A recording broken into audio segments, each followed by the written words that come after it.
Hey, look at that, it works. We're reading 12.5 volts incoming, it's outputting nothing. So I had to go into here and there's 5 little 25 amp fuses that were blown. Took those old ones out, soldered new ones in.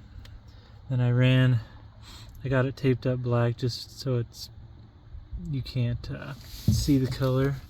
But there's flex cable. There's number 6 gauge wire, and then it's inside of a little flex conduit. And then since it doesn't bend very well, I just have some metal, as you can see right there. I'm gonna tape that up more so it's just looks better and more protected, but it runs into here. I made that hole and it runs under the little boards right there, as you can see. It goes right, there's a little channel under there, it goes under here, comes up, there's some more flex. I might make a hole in that little rubber stub later, another day. So I can put that back in there. That goes into the engine bay. Right there, I got it a little strapped up, and it comes over to here. Got the positive terminal and the negative terminal, which is where the electrons flow.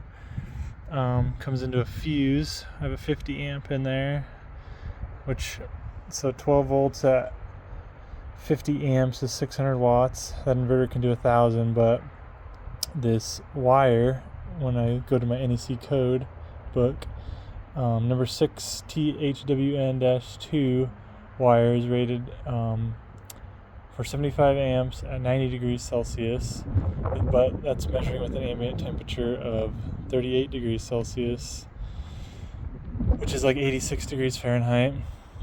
And so then when you consider we're inside of an engine bay, you're probably not going to want to put a full load on that. So I put a 50 amp fuse in, so that's 600 watts.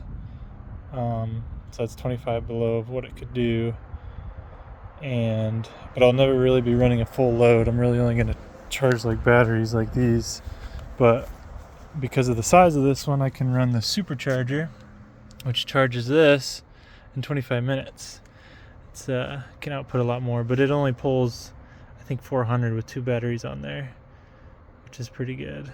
So yeah, I mean, if we ever need anything else, I can use it. I have a inverter that came with it, but it's a 400 watt modified sine wave, and there's outlets there. There was one there, it fell out. There's a lot of things falling out of this truck, but modified sine wave, well, it doesn't have as good of an inrush current, so you can't really charge batteries on it. And then modified sine wave makes it so you don't really get the true 400 watts either. It's 110. So this one, I don't know, it doesn't really say if it's a pure sine wave, but it's just got so much headroom, it doesn't really matter.